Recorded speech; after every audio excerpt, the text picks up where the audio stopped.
Morning chaps, how's it going? So, I started the day, as I always do, peruse the local news, flick through the paper, and then check out some memes. That's the best way to approach the day, to get yourself over the endless despair and misery in the newspapers. Check out some memes after you've had your cup of tea. Or your coffee, if you're an American. Liberalist Meme Vault, one of my favourite places on Facebook. Someone shared this one. It's a Wallace and Gromit meme, and it says, "Historical artefact in poor country exists. The British Museum. I'll have that if you don't mind, eh?" Not particularly funny, but what made me laugh was this. I left a comment. Most of the criticism of the British stems from pure ignorance, because postmodernists and progressives know absolutely nothing about history. We know this is fucking true. Like I've said before, they have the situational awareness of a goldfish in a hijab. These fucking people know nothing about the ancient world. They don't care for the scribblings of fucking Aristotle and Plato. These fucking people know nothing about the ancient world. They only know about shit from the last 50 fucking years. It's why when some twat gives them some trite platitude about slavery, they seem to act as if the fucking Americans invented the bastard practice. Almost from the first moment we crawled out the fucking oceans, cunts have been dominating weaker cunts. That's the way it works. So there isn't a civilization in human history that's ever existed that hasn't had it. So normal humans don't fucking worry about it too much. They don't take it out on anybody. They don't think it's the fucking end of the world, because everyone has always done it. The strong dominates the weak. That is natural. The strong squirrel dominates the weak squirrel. So too with humanity. It's not that fucking hard to understand, is it? You learn it on the playground when the fat ginger kid's beating everybody up and taking the shit off them. Natural. So don't get your knickers in a twist about slavery. We grew up. We're getting over it. Silly cunt. Anyway, it was a bit of an angry tirade for the first sentence. I'll continue. One of the most famous examples is the Elgin marbles. We basically robbed them from under the noses of the Ottoman Empire. This is true. We took them and essentially saved them from the fucking kiln. Because the Ottoman Empire, some of the world's most famous iconoclasts, that took the Hagia Sophia and turned it into a fucking mosque. Any young kids know it, watching, or postmodernists, probably never even heard of the Hagia Sophia. There it is. It's fucking lovely. Look at that. Marvellous. The pinnacle of engineering in the ancient world. It might be the grand fucking mosque or whatever it is in Turkey these days, but Christians built the fucking thing and they just fucked it up, gutted the inside, daubed shit all over the walls and defaced it all and turned it into a mosque. So the Elgin marbles, which they fucking all whinge about, were rescued by the British. We took them because if we didn't take them, they'd have been fucking turned to ash and lost forever. Said if you were daft enough to think they were better off with some of the world's most famous iconoclasts, well, you're an absolute fucking idiot. These are the same people that seem to think the Egyptians built the pyramids using LGBT friendly labour unions with a good minimum wage and a pension and healthcare package, right? Obviously, this is the funny part. So Doug Schneider, some fuckwit, responds with like I don't think that many people actually do believe that they think that the pyramids were not built by slaves. It was meant to be a quip, but you knew one would turn up, didn't you? You fucking knew it. Doug Schneider. While the pyramids weren't built by alphabet-friendly unions, they weren't built by slaves either. They were public works projects. No, there wasn't a healthcare package, but evidence indicates that most were cared for as best as possible at the time. Those things wouldn't have been issues then. What the workers would have been looking for was be safety and security for their families. Safe for their families. Yay, and a white picket fence for the kids. Workers got access to better food and were able to make a home there. Yes, some form of conscription was probably used in some cases, but most of the data shows more evidence that the workers were there of their own accord. What a load of fucking drivel. I said, fuck off, Doug. I read a story in the New Scientist that said building the pyramids snapped the backs and broke the bones of the slaves that built them. And then I found a Guardian article which said the same shite you did. What do I think's more credible? A magazine devoted to science or a shocking tabloid rag devoted to a self-loathing, ridiculous leftist ideology? Make your own minds up, lads. I thought I'd share it. So here's the article from New Scientist. The headline is, Pyramids Broke the Backs of Workers. Immortality has its price, but for the pharaohs of ancient Egypt, this was a small matter. The price was paid by the thousands of workers who built the pyramids that were meant to house them for eternity. New archaeological evidence shows that those who dragged and laid the 2.5-ton granite blocks were condemned to an early grave, and they died with deformed bones and broken limbs. The workers' burial ground is 1 kilometre west of the pyramid, close to their living quarters. Fucking lovely place to build a fucking family home, innit? Where you gonna put the picket fence? Drive a few pickets through your mate's fucking skull? Move that child's corpse aside. I want to put this picket fence down. It said Zahi Hawass, the Egyptian archaeologist leading the excavation, said that most of the workers' skeletons have abnormal bony outgrowths, which are caused by chronic, heavy labour. The joints of numerous bodies show wear and tear. Many have damaged spines. 6 skeletons have severed limbs or splintered feet. Workers died between the ages of 30 and 35. They literally worked themselves to death. Death!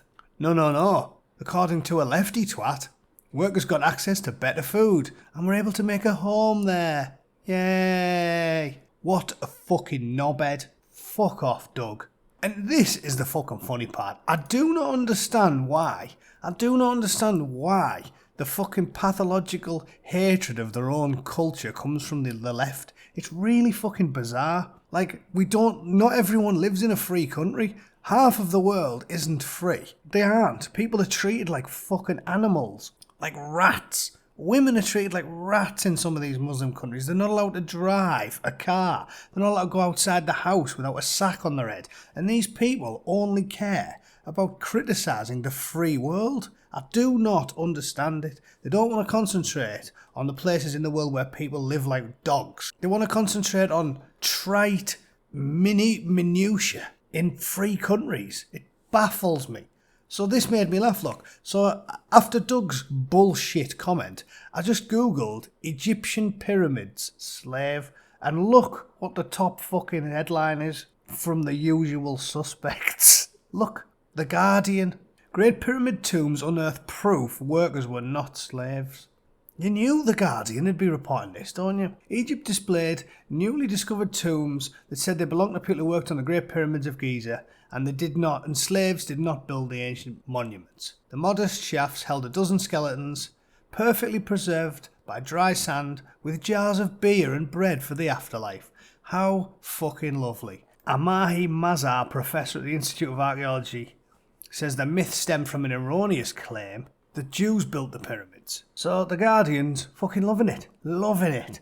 They don't think to question the fact that, maybe some of these fucking twats want to big up Egypt. Maybe some archaeologists in Egypt are like, oh no, it looks bad if we had slavery. I know, the West seem to love making history up. Let's just invent some shit that makes out that Egypt's wonderful and we were progressive and nice and pleasant several thousand years ago, even though we're cunts now. And they'll lap that up like a fat child in a Ben and Jerry's factory. And they did. True to form, they did. The Guardian fucking loved it. It's absolute horse shit. So, lads, who do you trust? New Scientist or the fucking Guardian? I'll leave that one with you. The stunning and brave Guardian. Oh yeah, and I just want to segue quickly into this story a mate of mine sent me, because this is linked to what I'm talking about. This sort of really strange, sort of cultural Marxist, the postmodernists, the self-loathing lefty bastards that just want to tear everything good down. So you would think, oh look, the Atlantic, why London's National Theatre is hooking online viewers, and think, this will be a nice exploration of the National Theatre, their sterling efforts to try and bring some culture to the downturned masses while the quarantine's in place. No, it's not. It says, for the past few weeks, as we've been stuck at home, I've heard an unusual expression coming out of our playroom. Australian honeymooners, Mills and Boone. My kids have been watching One Man, Two Governors. a farce from London's National Theatre which streamed on YouTube, and they'd latched onto the punchlines of a genially obnoxious toff named Stanley Stubbers. As every organisation, it usually relies on bringing people together in a shared space, theatres, concert halls, houses of worship. It tries to figure out how to reach its patrons and participants. The National Theatre has a bit of a head start. For more than a decade, it's produced high-quality live recordings of its productions and beamed them around the world. So it starts off alright. But there's always a but, isn't there? There's always a but. The lefty cunts cannot fucking help themselves. They have a head full of cow shit and they want to share it with the world. But the broadcasts also reinforce a sense of the UK as the centre of civilization and cinematic outposts around the world as its fringes, a message reinforced by particular plays NT Live chooses for export. It fucking is, and it was. Right, like I was just talking about. Who saved the Elgin marbles from the kilns? The fucking British did. If it wasn't for them, they would be consigned to the dustbin of history and reduced to fucking ash. Although the theatre has in recent years become much more supportive of diverse artists, fucking they can't leave it alone. The broadcast for NT at Home comes straight out of the Victorian canon, the series of Shakespeare and 19th century novel adaptations. Twelfth Night, Anthony and Cleopatra, Frankenstein, Jane Eyre, Treasure Island. Yes, great fucking British classics. The classics. What the National sends out under its banner, the best of British theatre, is more or less the same culture that the British Empire used to enforce Englishness around the world a century ago. London is still the metropole. I'm still regarding it fondly from a colonial outpost. It's the very cosiness, the domesticity of NT at Home that makes its imperial echoes both so pervasive and hard to bear. Fuck me backwards. Shut the fuck up. You can't just have anything nice, can you? It's like the comics industry. They're ruining that. Oh, we need more lezers in the fucking comics. Oh no, we need a black man to talk about colonialism in the comics. Shut the fuck up. I don't want to have to bat a few cocks out of Spider-Man's mouth before he can deliver his dialogue. Nobody fucking cares. Britain was 99.99% white 100 years ago. You can't criticise people, especially in the classics, for being too white when the fucking country was white. It's common sense, it's logical. Nobody cares about this. Normal, black, Asian, gay, straight, nobody gives a fuck. Other than predominantly white, lefty academic twats. Nobody gives a fuck. These fucking things were written when there wasn't any black people in fucking England. You might think if you watched BBC Horrible Histories that fucking Braveheart was from Nigeria, but he wasn't. So nobody gives a fuck. Seriously, the Asians think we're crazy. I went to Japan, I spent months out in Japan. They think we're fucking nuts. They do not understand it. Because Japan was like Britain and Ireland, it's homogenous. They think we're fucking crazy. When we talk about the past and go, whoa, hang on, we need to shovel a one-legged black lesbian into this fucking historical drama. What are you talking about, you crazy mental bastards? Fuck me back. Honestly, they are fucking mental. I'll leave a link to this story in there. It's just fucking dross. They can't leave it alone. The useless dippy cunts.